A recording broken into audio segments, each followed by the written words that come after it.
le titre. Peut-être qu'il y en a. C'est pas assez fort, c'est ça? Il faut compenser pour le. Peut-être qu'il y en a, en voyant le titre, qui se disent la prédication d'aujourd'hui va avoir un lien avec l'actualité. C'est un peu trompeur dès qu'on parle d'Israël, quand on parle du peuple d'Israël dans les Écritures saintes. On ne parle pas forcément exactement des mêmes réalités que celles auxquelles on est confronté aujourd'hui, celles qu'on observe dans l'actualité. Et donc le peuple d'Israël dans l'Ancien Testament, ce n'est pas la même entité que l'État d'Israël aujourd'hui ou la nation d'Israël aujourd'hui. Et d'ailleurs, c'est pour cette raison qu'on parle des Israélites quand on parle des membres du peuple d'Israël dans l'Ancien Testament, et on parle des Israéliens aujourd'hui qui sont de cette nationalité-là. Donc vous allez voir que la prédication d'aujourd'hui n'a qu'un lien assez indirect avec l'actualité.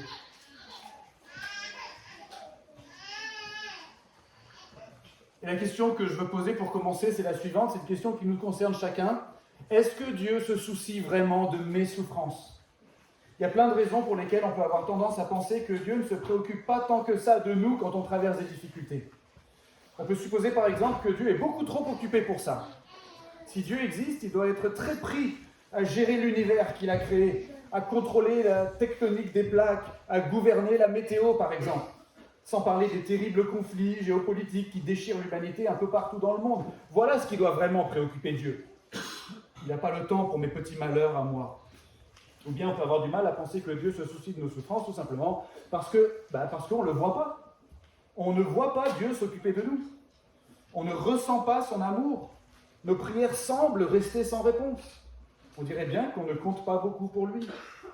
Ou bien c'est notre théologie qui nous fait penser ça.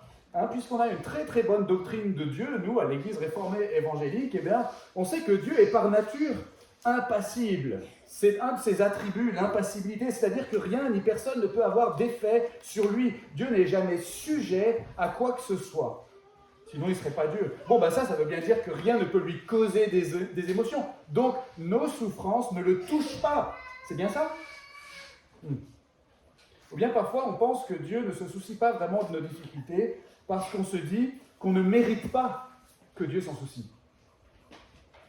On se dit qu'on n'est pas assez pieux, pas assez proche de Dieu, qu'on n'a pas assez de foi, qu'on n'a pas une vie de prière assez régulière, qu'on ne lit pas assez fidèlement la Bible, qu'on ne témoigne pas assez à notre entourage, comparé à d'autres personnes qui, elles, sont vraiment fortes spirituellement. Et donc, ce n'est pas à nous et à nos épreuves que Dieu va accorder beaucoup d'attention. Mais vous savez, parfois, c'est pire que ça. On se dit que Dieu ne se soucie pas de nos souffrances parce qu'en fait, il approuve nos souffrances. Pourquoi est-ce qu'il approuverait nos souffrances ? Parce qu'on fait des choses qui ne sont pas bien, parce qu'on a le mal qui est en nous, parce qu'on a des mauvaises pensées, des mauvais désirs, et qu'on se sent coupable de ça. On se dit que c'est juste qu'on souffre. Pourquoi est-ce que Dieu s'émouverait de nos souffrances alors qu'on les a bien cherchées ? Alors est-ce que Dieu se soucie de mes souffrances ? Est-ce qu'il se soucie de vos souffrances ? Est-ce que Dieu a de la peine pour vous, ce matin, dans les difficultés que vous traversez ? Je propose de réfléchir à cette question à travers le texte qu'on va lire et étudier dans un instant. Et à travers ce texte, ce que j'aimerais ce matin, c'est que tous ensemble, on comprenne un peu mieux que si on est croyant, oui, Dieu se soucie de nos souffrances. Oh, combien il se soucie de nos souffrances, si on est croyant.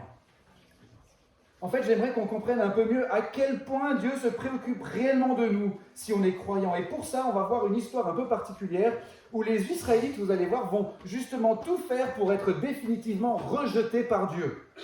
Et Dieu va même alors avoir des paroles très fortes de désapprobation, de rejet et de condamnation à l'encontre des Israélites. Mais, ce qu'on va voir dans le texte, mais Dieu va continuer de les aimer quand même.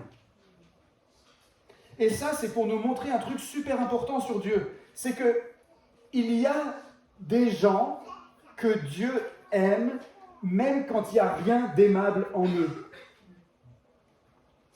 En gros, l'amour de Dieu est d'autant plus incroyable qu'il aime des gens qui font tout pour ne pas être aimés.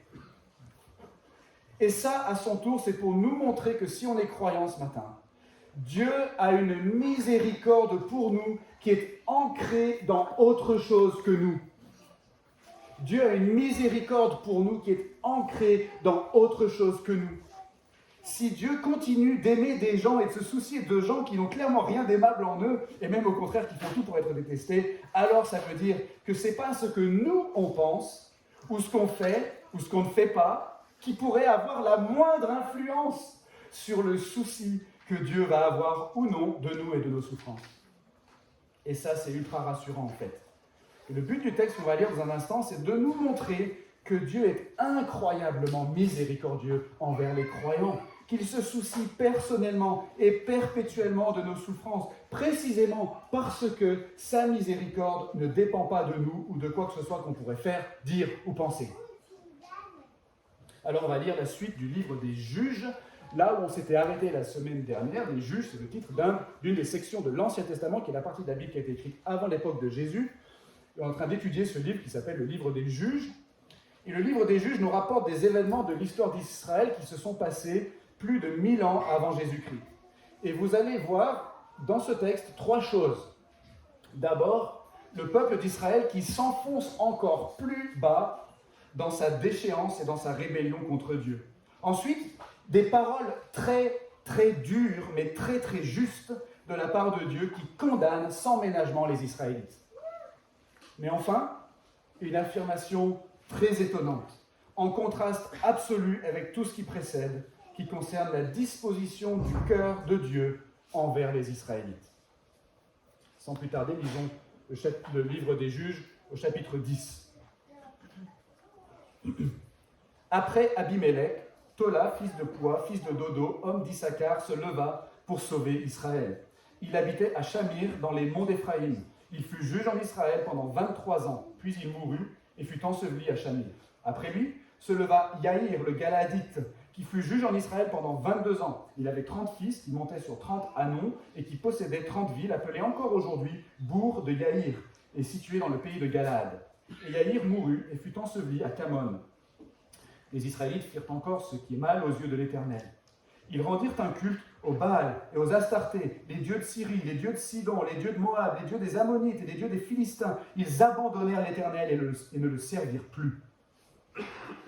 La colère de l'Éternel s'enflamma contre Israël et il les vendit entre les mains des Philistins et entre les mains des Ammonites.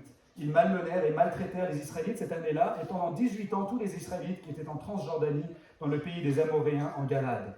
Les Ammonites passèrent le Jourdain pour combattre aussi contre Juda, contre Benjamin et contre la maison d'Éphraïm. Et Israël fut dans une grande détresse. Les Israélites crièrent à l'Éternel en disant « Nous avons péché contre toi car nous avons abandonné notre Dieu et nous avons rendu un culte au Baal. » L'Éternel dit aux Israélites « Des Égyptiens, des Amoréens, des Ammonites, des Philistins, des Sidoniens, Amalek et Maon vous ont opprimés, et lorsque vous avez crié vers moi, ne vous ai-je pas sauvé de leurs mains. Mais vous m'avez abandonné et vous avez rendu un culte à d'autres dieux. C'est pourquoi je ne vous sauverai plus. Allez crier vers les dieux que vous avez choisis, qu'ils vous sauvent au temps de votre détresse. » Les Israélites dirent à l'Éternel, « Nous avons péché, traite-nous comme il te plaira. Seulement, daigne nous délivrer aujourd'hui. » Et ils ôtèrent les dieux étrangers du milieu d'eux et servirent l'Éternel. Et ici la phrase la plus importante du passage.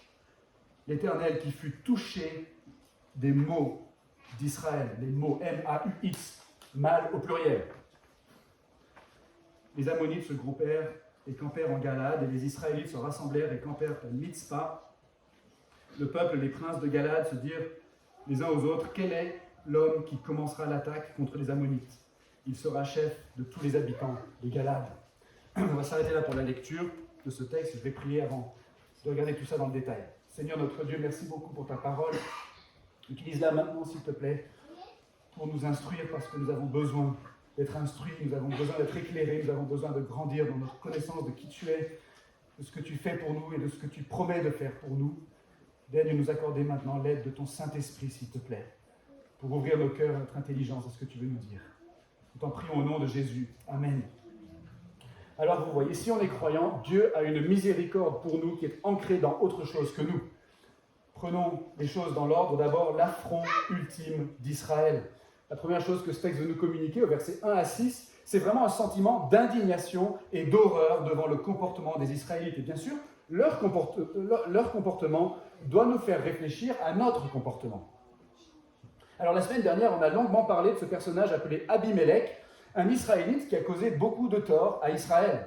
Le comble dans cette histoire, c'était que c'était même pas des nations étrangères avoisinantes qui faisaient la guerre à Israël, c'était des Israélites qui se faisaient la guerre à eux-mêmes. C'était une guerre civile. Et on avait vu que l'auteur voulait nous montrer combien c'était pitoyable. Israël n'avait même pas besoin de ses ennemis pour se faire du mal et pour essayer de saboter le projet de Dieu. Alors on a vu que Dieu était intervenu pour éliminer Abimelech et mettre un terme à ses projets mégalomaniaques. Et maintenant, dans notre passage, on va avoir de nouveau un témoignage de la bonté de Dieu envers les Israélites. La première phrase, littéralement, en hébreu, au verset 1, c'est « Il se leva après Abimelech pour sauver Israël, Tola, fils de Puah. » Autrement dit, même après Abimelech, Dieu est encore là pour sauver les Israélites, sous-entendu pour les sauver d'Abimelech et pour les sauver des conséquences d'Abimelech. Et pour leur envoyer encore donc un juge, qu'on appelle aussi un libérateur, celui-là il s'appelle Tola, fils de Puah. Et pas seulement un juge d'ailleurs, Dieu va envoyer aux Israélites 2 juges, à la suite, qui sont mentionnés ici sans beaucoup de détails, sinon juste ce qu'il faut pour nous montrer que leur intervention est bien attestée historiquement. Oui, Dieu a vraiment continué de s'occuper des Israélites. Il a continué de se montrer généreux envers les Israélites, malgré les horribles épisodes qui précèdent, où les Israélites ont fait le mal, où ils se sont tournés vers des faux dieux, et où ils ont même voulu d'un horrible roi appelé Abimelech. Et vous voyez ce qui est écrit là, la première phrase, il se leva, même après Abimelech, pour sauver Israël, Tola, fils de Puah. Alors comment les Israélites vont-ils réagir à cette énième manifestation de la bonté de Dieu à leur égard ? Alors je vous le dis comme ça apparaît en hébreu, enfin je ne vous le dis pas en hébreu, mais littéralement, verset 6. Et encore, les fils d'Israël firent ce qui est mal aux yeux de l'Éternel, et ils servirent les Baals et les Astartés, et les dieux de Syrie, et les dieux de Sidon, et les dieux de Moab, et les dieux des fils d'Ammon, et les dieux des Philistins, et ils abandonnèrent l'Éternel, et lui, ils ne le servirent pas. Est-ce que vous comprenez l'indignation et l'horreur qu'on est censé éprouver en lisant ces lignes? L'Éternel n'a pas cessé de faire des bonnes choses pour les Israélites, mais les Israélites en retour vont servir n'importe qui, sauf l'Éternel. Vous savez, moi, des fois, ça me fait un petit quelque chose quand je fais un truc bien pour l'église Lyon-Gerland, mais que l'église Lyon-Gerland ne s'en rend pas compte et du coup, personne ne me dit merci. Ou pire, des fois, je fais un truc pour l'église et c'est quelqu'un d'autre qui est remercié. Alors voilà, ça me vexe un peu parce que vous comprenez, je suis orgueilleux. Voilà, je suis orgueilleux, c'est comme ça. Je suis désolé, je le confesse. Je ne l'excuse pas, je le confesse. Mais je vous rassure, j'en veux à personne. Parce que je sais très bien que personne ne peut deviner exactement qui fait quoi, qui a fait quoi. Et donc c'est déjà bien s'il y a une certaine reconnaissance qui s'exprime, vous voyez. Dans notre passage, au contraire, c'est hyper choquant. Parce que les Israélites devraient parfaitement savoir depuis le temps tout ce que l'Éternel a fait pour eux. C'est pas en secret, c'est pas caché dans les coulisses, même si Dieu fait beaucoup de choses en coulisses. Mais toutes les grandes œuvres de délivrance qu'il y a eu dans l'histoire d'Israël, il y a eu beaucoup de témoins et de prophètes pour expliquer et rappeler aux Israélites, génération après génération, que tout ça, c'est l'œuvre fidèle et généreuse de l'Éternel en leur faveur. Et donc, si moi, petit être orgueilleux et susceptible, si moi je suis un peu vexé quand d'autres personnes reçoivent la reconnaissance pour quelque chose que moi j'ai fait, à combien plus forte raison l'affront est-il monstrueux et infâme et gravissime quand la reconnaissance qu'on doit, en connaissance de cause, à l'Éternel, le Dieu unique et vivant, le Dieu juste et droit, le Dieu 3 fois saint, quand la reconnaissance qu'on lui doit, on la donne à tout le monde sauf à lui. Et vous comprenez, c'est ça dans notre texte, l'affront ultime d'Israël. Dieu n'arrête pas de délivrer les Israélites, mais à chaque fois on a l'impression qu'ils tombent encore plus bas que la fois d'avant. Et ça, c'est le motif du livre des Juges, je vous l'ai déjà dit ça. L'apôtre Pierre, dans le Nouveau Testament, a trouvé une bonne image. Il dit « La truie, à peine lavée, va se vautrer dans le bourbier. » On l'a bien savonné, la truie, on lui a fait son shampoing, on l'a bien frotté, bien astiqué, bien rincé, bien séché, bien coiffé, bien parfumé. Mais oh, qu'est-ce que je vois là? Une fosse septique remplie de liquide infect et d'excréments. Allez, chouette, plouf. C'est absurde et c'est tragique. C'est tragique. Et c'est la première chose qu'on voit dans ce passage. Mais comme je le disais, le comportement des Israélites doit nous faire réfléchir à notre comportement. Est-ce qu'on est spontanément et perpétuellement animé d'une grande reconnaissance à Dieu pour tous les bienfaits qu'il nous donne? On est vivant, on a de quoi se nourrir et de quoi se vêtir chaque jour à peu près. On a de l'air gratuit à respirer à chaque instant. On a pu venir à l'église aujourd'hui. On a probablement quelques amis qui nous aiment quand même. La Bible dit qu'en Dieu, nous avons la vie, le mouvement et l'être, parce qu'on est ses créatures. Et notre existence lui est suspendue.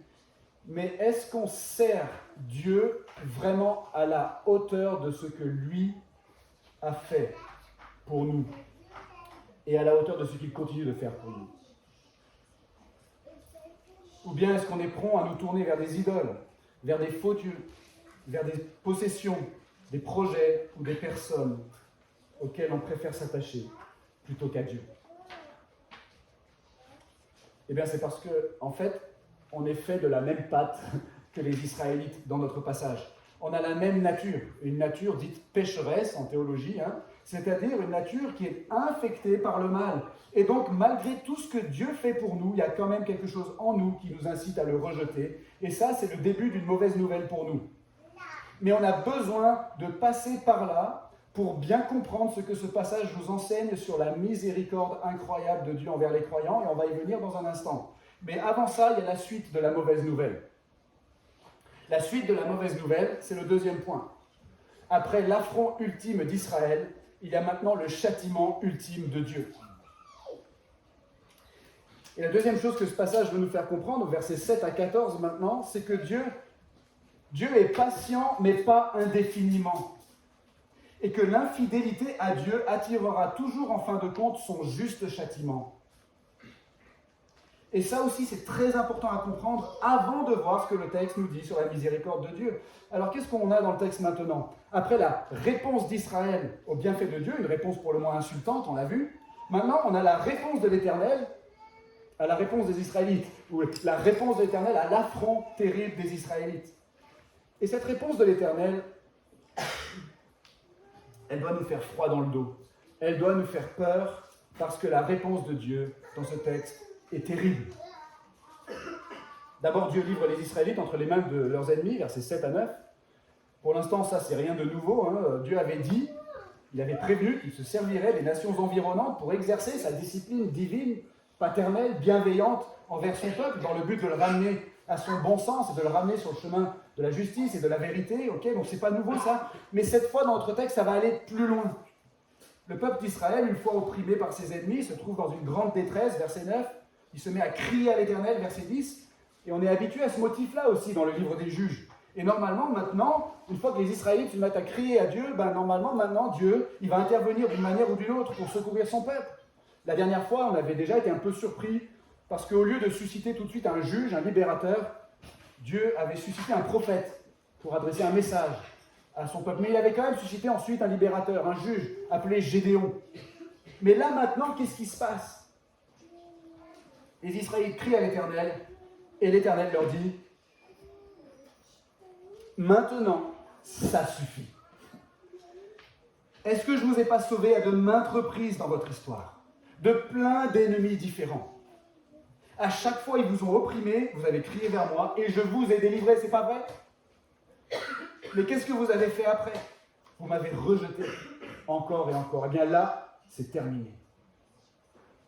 Vous avez voulu servir d'autres dieux, eh bien demandez-leur à eux de vous délivrer. C'est hyper grave ce qui se passe ici dans le texte, n'est-ce pas? Et c'est hyper important que nous, on mesure bien ce qui se passe. Ce qui se passe, c'est que Dieu prononce la condamnation de son peuple. C'est aussi simple que ça. Dieu s'est montré patient, il s'est montré généreux, il est intervenu encore et encore en faveur de son peuple, mais là, il dit stop. À ce stade de l'histoire d'Israël, on est censé comprendre que ce peuple a grillé toutes ses cartes. Ils ont atteint le fond. Ils ont atteint le point de non-retour. Ils n'ont plus de joker, ils n'ont plus rien. Dieu lui-même le dit. Je ne vous sauverai plus. Verset 13. Est-ce que vous pouvez imaginer si un jour Dieu vous disait, cette fois Alex, tu as dépassé les bornes, tu as péché une fois de trop, je me détourne de toi, je te laisse, je te maudis, va voir chez les musulmans ou chez les bouddhistes si j'y suis. Les amis, c'est tragique ce qu'il y a dans ce texte. Et honnêtement, moi j'ai une boule dans la gorge, j'ai mal à l'estomac, j'ai les jambes qui tremblent à imaginer que Dieu puisse m'abandonner.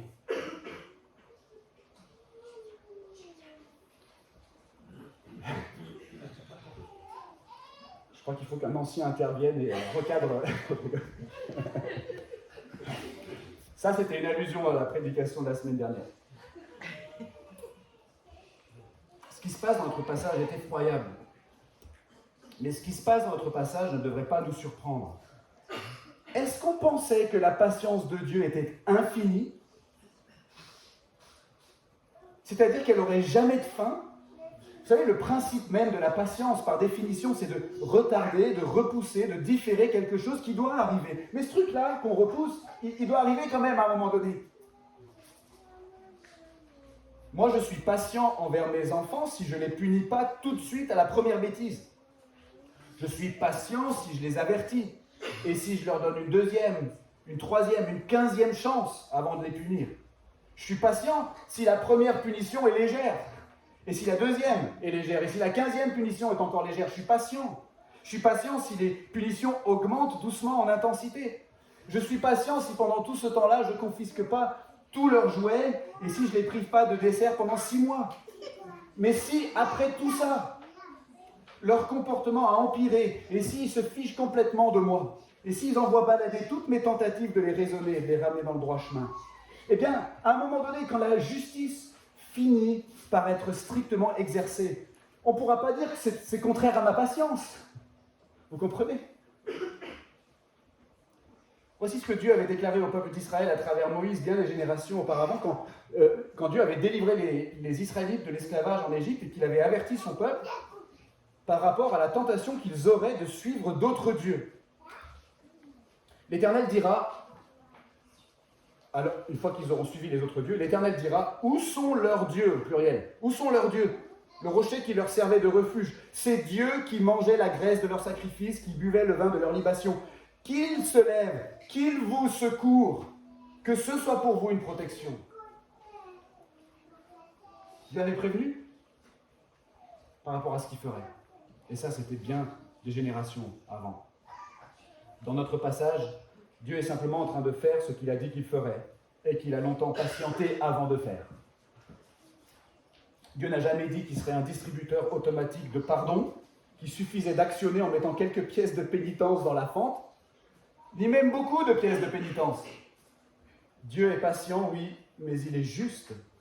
Et parce que Dieu ne change pas, eh bien, il y a un juste châtiment qui est nécessairement réservé à l'infidélité à Dieu. Et ce châtiment ultime, mais juste, c'est d'être abandonné par Dieu. Finalement, le texte est en train de nous rappeler ici quels sont les mécanismes de ce qu'on appelle en théologie l'alliance des œuvres. L'alliance sous laquelle on existe tous, par nature. C'est-à-dire les termes ou les conditions de notre existence en tant qu'êtres humains sur la terre. Des termes définis par Dieu, qui est l'auteur de notre existence. Quels sont ces termes? Bien voilà, puisqu'on est des créatures de Dieu, on existe sous la loi de Dieu. Il est notre créateur et en vertu de sa loi, on doit satisfaire activement aux exigences positives de la justice de Dieu d'une part, c'est-à-dire accomplir le bien que Dieu attend de nous, c'est la part positive, mais on doit aussi satisfaire passivement aux exigences négatives de la justice de Dieu d'autre part, c'est-à-dire supporter le châtiment requis contre nos manquements à sa loi. Il y a deux aspects qui sont attendus de nous, une obéissance active à sa loi et une obéissance passive, c'est-à-dire d'accepter le châtiment destiné à nos manquements à sa loi. Vous suivez? Ça veut tout simplement dire qu'on est naturellement en très très mauvaise posture devant Dieu. C'est tout ce que ça veut dire. Et les Israélites qui lisent ce texte sont censés se dire « Ah, mais oui, en effet, il y a longtemps qu'on a grillé toutes nos cartes. Il y a longtemps qu'on a épuisé la patience de Dieu. Il y a longtemps que notre condamnation a été prononcée. Ça fait longtemps qu'on devrait savoir qu'on mérite d'être définitivement abandonné et maudit par Dieu. Et ça, c'est aussi le message qu'on devrait entendre à notre tour aujourd'hui. Un message hyper important à entendre à ce stade de notre passage pour bien comprendre ce qui va venir après. Ce sont les deux parties de la mauvaise nouvelle. Premièrement, on a une nature qui est infectée par le mal, et deuxièmement, Dieu a prononcé depuis longtemps notre condamnation. Mais la question qu'on doit se poser avant de passer à la suite, c'est la suivante. Est-ce qu'on est prêt à entendre ça? À le croire? Est-ce qu'on est prêt à accepter le verdict de Dieu?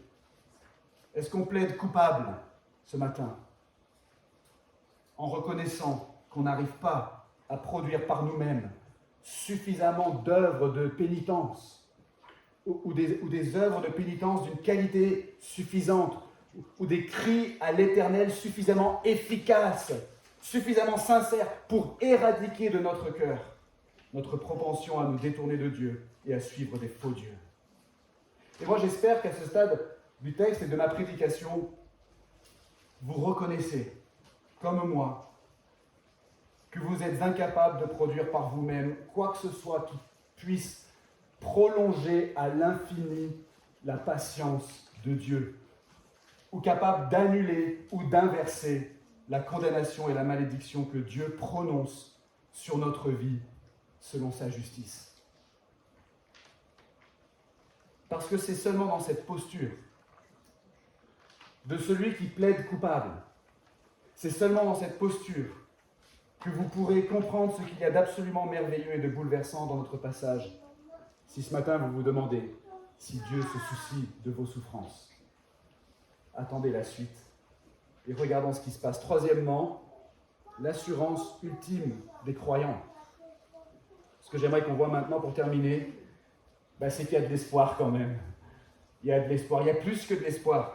Il y a une assurance ultime pour les croyants parce qu'elle est fondée sur un truc qui est absolument impossible à détruire ou à changer. Alors revenons au texte une dernière fois. Dieu, il vient de prononcer la condamnation de son peuple. Il a dit « Je ne vous sauverai plus, c'est terminé, tournez-vous vers vos autres dieux. » Alors comment réagissent les Israélites maintenant? Le texte dit qu'ils vont supplier Dieu encore plus. Et même qu'ils vont retirer les faux dieux et se remettre à rendre un culte à l'Éternel. Mais notez bien ce qui est écrit ici. Les Israélites ne se mettent pas vraiment en peine de la rupture de la relation avec l'Éternel. Ce qu'ils veulent, c'est être délivrés aujourd'hui. Traite-nous comme il te plaira. Seulement délivre-nous aujourd'hui. Un des commentateurs que j'ai consulté sur ce passage dit que les Israélites ne sont pas foncièrement repentants ici. Ce qui les dérange, ce n'est pas leur infidélité, mais c'est l'oppression de leurs ennemis. Ce qui leur cause de la peine, ce n'est pas qu'eux, ils font le mal, mais c'est que d'autres leur font du mal. Et donc, ils crient à Dieu pour des motifs qui sont centrés sur eux-mêmes et sur leur intérêt personnel, et pas centrés sur Dieu, ou sur leur relation à Dieu, ou sur le projet de Dieu. Et c'est tout ça qui établit le contexte de la petite phrase qui vient juste après, verset 16. « L'Éternel fut touché des maux d'Israël. » Encore une fois, ce n'est pas les mots, les paroles M-O-T-S, c'est les mots M-A-U-X, le mal au pluriel, les mots d'Israël. Et dans notre traduction, on peut avoir l'impression que Dieu qui est touché des maux d'Israël, c'est le résultat des œuvres de pénitence d'Israël. Les Israélites enlèvent les faux dieux, alors l'Éternel fut touché. Mais en réalité, ce n'est pas ça que le texte dit. Le texte ne dit pas que l'Éternel est touché de la repentance d'Israël, mais qu'il est touché de la souffrance d'Israël. Il n'est pas touché des mots M-O-T-S, il est touché des mots M-A-U-X d'Israël. Dieu n'est pas du tout touché par quelque chose que les Israélites font dans notre passage. En fait, le texte est en train de nous dire que malgré l'affront ultime d'Israël, malgré le châtiment ultime de Dieu, et dans un contexte où les Israélites n'éprouvent même pas de véritable contrition, eh bien Dieu est quand même touché de leur souffrance. Le texte en hébreu dit littéralement que l'âme de Dieu, son fort intérieur, le siège de ses affections, est contracté, rétréci, fauché à cause des douleurs d'Israël. La Bible Martin dit « L'Éternel fut touché en son cœur de l'affliction d'Israël. » La Bible Darby « Son âme fut en peine de la misère d'Israël. » La Bible de Jérusalem « Yahvé ne supporta pas plus longtemps la souffrance d'Israël. » La Bible de Neuchâtel « Son âme ne put supporter plus longtemps les souffrances d'Israël. » Ce que vous compreniez ici, c'est que la compassion de l'Éternel envers le peuple d'Israël est totalement indépendante des œuvres d'Israël. Et on en a la preuve dans ce chapitre, puisque les Israélites n'ont jamais autant insulté Dieu, et Dieu les a jamais condamnés aussi sévèrement que dans ce passage, et pourtant l'âme de Dieu se contracte à cause de leur douleur. Pourquoi? Mais qu'est-ce qu'il a, ce peuple, pour que Dieu soit touché comme ça par ses souffrances? Comment ça se fait qu'un peuple si ingrat, si infidèle, si effronté puisse continuer de faire l'objet de l'intime compassion de Dieu? Eh bien, c'est parce que le statut de ce peuple dans le cœur de Dieu ne dépend aucunement des qualités propres de ce peuple, de ses performances ou de ses mérites, mais seulement de Dieu qui a voulu de ce peuple pour qu'il lui appartienne, pour qu'il soit le vecteur de sa bénédiction au monde, notamment et suprêmement à travers l'enfantement du Messie, le grand libérateur que Dieu avait promis et par lequel une multitude d'hommes, de femmes et d'enfants issus de toutes les nations seraient délivrés du mal et de la mort, pour vivre en communion avec Dieu et les uns avec les autres pour toujours. La Bible dit que Dieu a décidé, avant même de créer le monde, Dieu a décidé que tous les croyants seraient sauvés.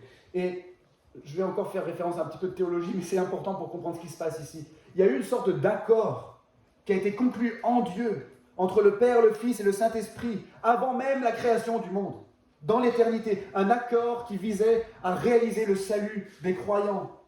Et dans cet accord, le Fils a accepté, Dieu le Fils a accepté d'avance de prendre sur lui le châtiment des croyants et de détourner sur lui-même la malédiction due à leur péché. Et pour ça, il a accepté d'avance de prendre un jour la condition d'un homme, de naître dans le peuple d'Israël et de mourir sur la croix. Et là où je veux en venir ce matin, c'est qu'il y avait de l'amour en Dieu pour les croyants avant même la création de l'univers. Parce que Dieu aimait les croyants en son Fils qui acceptait de nous unir à lui dans sa mort expiatoire et sa résurrection triomphale.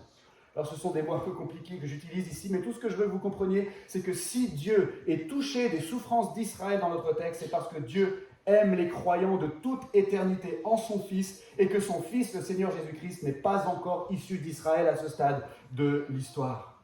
La descendance promise n'est pas encore venue. Elle est encore dans les reins d'Israël, si j'ose dire. Autrement dit, Dieu est touché des maux d'Israël dans notre passage parce qu'il aime les croyants d'un amour éternel en vertu de son Fils Jésus-Christ. Je répète, Dieu est touché des maux d'Israël dans notre passage parce qu'il aime les croyants d'un amour éternel en vertu de son Fils Jésus-Christ. Dieu est touché des maux d'Israël dans notre passage, non pas en vertu d'Israël, mais en vertu de lui-même, en vertu du Fils de Dieu qui est Dieu éternellement. C'est pour ça que les Israélites ont peut-être grillé toutes leurs cartes. Ils ont tout fait dans ce passage pour se rendre détestables et pour être rejetés. Et pourtant, Dieu a de la compassion pour leur souffrance. Parce que cette compassion est ancrée dans l'amour éternel que Dieu porte à tous les croyants en son Fils Jésus-Christ, qui est encore dans les reins d'Israël. Mes amis, c'est incroyable ce que ça veut dire pour nous aujourd'hui. Si on est croyants ce matin, ça veut dire que Dieu nous aime d'un amour qui ne dépend absolument pas de nos qualités propres, de nos performances ou de nos mérites. En fait, si on est croyant, on peut dire d'une certaine manière que Dieu nous aime par nature, par sa nature. Parce que l'amour qu'il nous porte, c'est l'amour que le Père porte au Fils dans toute l'éternité. Puisque si on est croyant, Dieu nous a unis à Jésus par le moyen de la foi. Et si c'est vrai que Dieu nous aime de l'amour que le Père a de toute éternité pour le Fils, alors cet amour que Dieu nous porte est aussi indestructible que Dieu lui-même. C'est ça que je voulais dire quand j'ai dit qu'il nous aime par nature. Et elle est là l'assurance ultime des croyants. C'est un peu comme si vous étiez en train de faire de l'escalade et à un moment donné, vous n'avez plus le choix que de lâcher la paroi et de vous suspendre à la corde. Sauf que quand vous faites ça, par réflexe et par peur, vous prenez la corde à deux mains et vous tirez dessus de toutes vos forces pour vous tenir, pour soutenir votre poids. Et le truc, c'est qu'en faisant ça, vous allez vous fatiguer, vous ne pourrez pas tenir très longtemps. Or, au lieu de paniquer, au lieu de vous agiter, au lieu de vous épuiser, si vous lâchez la corde, vous allez vous rendre compte qu'en fait, vous êtes parfaitement tenu par votre baudrier. Et que c'est beaucoup plus confortable en fait. Ce texte est là pour rappeler aux Israélites qui vont lire cette histoire par la suite, qu'ils ont déjà essayé de subsister en tenant la corde à bout de bras. Et qu'ils n'ont pas réussi. Le texte veut leur rappeler qu'il n'y a rien de propre à eux-mêmes qui puisse leur assurer la faveur de Dieu. Et en fait, ils peuvent voir dans cette histoire qu'ils ont déjà franchi le point de non-retour. Ils sont déjà arrivés à un stade où Dieu leur a dit qu'il ne les sauverait plus. Mais il y a un amour plus grand en Dieu. Dieu a quand même compassion, non pas à cause d'eux, mais à cause de lui-même. Comme le dira le prophète Ésaïe quelques siècles plus tard, « Un court instant, je t'avais abandonné, mais avec une grande compassion, je te recueillerai.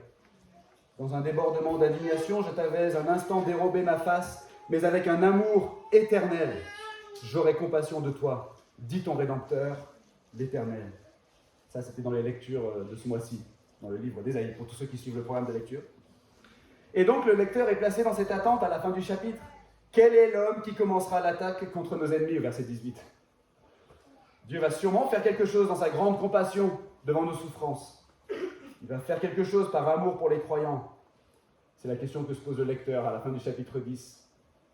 Et bien entendu, la réponse ultime à cette attente, ce n'est pas Jephthé, le Galadite, qui va arriver tout de suite après dans le chapitre suivant. La réponse ultime, c'est Jésus de Nazareth qui va arriver plus de 1000 ans plus tard. Et c'est lui qui va combattre les ennemis des croyants, qui va prendre nos péchés sur lui pour en régler la dette sur la croix, qui va écraser la tête du diable en le dépouillant de toutes ses munitions et qui va triompher de la mort par sa résurrection. Et pour conclure, la question qu'on se posait au début, c'était la suivante. Est-ce que Dieu se soucie vraiment de mes souffrances ? Et peut-être que vous vous posez cette question parce que vous êtes malade et qu'il n'y a pas vraiment d'espoir de guérison rapide ou facile. Et que la compassion de Dieu ne vous est pas très perceptible en ce moment. Ou bien peut-être que vous traversez des difficultés relationnelles sur le plan familial ou professionnel. Et c'est très douloureux pour vous, mais vous imaginez Dieu comme étant très froid, distant, imperturbable, quelqu'un de trop important pour avoir des émotions. Ou quelqu'un de trop occupé pour vous accorder de l'attention. Ou bien peut-être que ce matin vous êtes en proie au découragement, ou au doute, ou à la dépression. Et au fond, vous vous sentez coupable, et vous vous dites que c'est bien ce que vous méritez après tout. Et ce serait déplacé si Dieu avait de la compassion pour vous dans cette situation, alors que vous êtes tout à fait indigne de sa compassion. Eh bien, j'aimerais que nous tous, on devienne peut-être un peu plus convaincus de la leçon de ce passage ce matin. C'est que si on est croyant, Dieu a une miséricorde pour nous qui est ancrée dans autre chose que nous. Oui, Dieu se soucie de nos souffrances si on est croyant. Oh, comme il se soucie de nos souffrances. Parce que si on est croyant, Dieu nous aime d'un amour éternel. Dieu nous aime de l'amour parfait qu'il a pour son Fils Jésus-Christ à qui on est unis par la foi. Dieu nous aime par nature. Et tant que Dieu sera Dieu, il aura compassion de nous dans nos souffrances. Souvent, on est comme des enfants amnésiques qui regardent leur père sans le reconnaître. On voit cette figure puissante, juste et sage.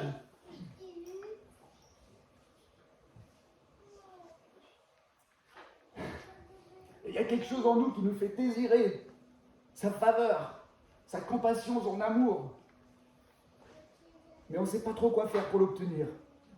Alors qu'est-ce qu'on fait en tant qu'enfant amnésique ? On va tenter des trucs. On essaye de faire les yeux doux, on tente un peu de manipulation émotionnelle. On essaye de provoquer sa pitié. Or, parce qu'on est amnésique, on oublie qu'on est déjà son enfant et qu'il nous aime déjà d'un amour parfait et indestructible.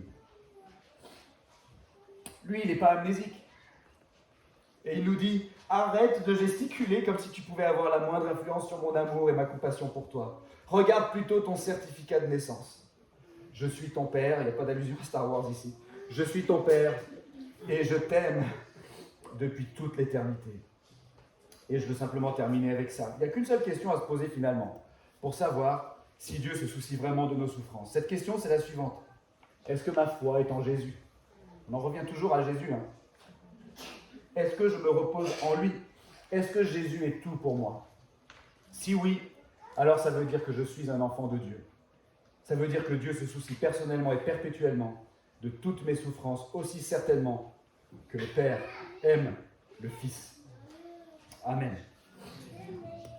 Seigneur, merci pour ta parole. On te prie de nous aider à vraiment intégrer, assimiler la vérité de ta parole pour qu'elle nous transforme, Seigneur.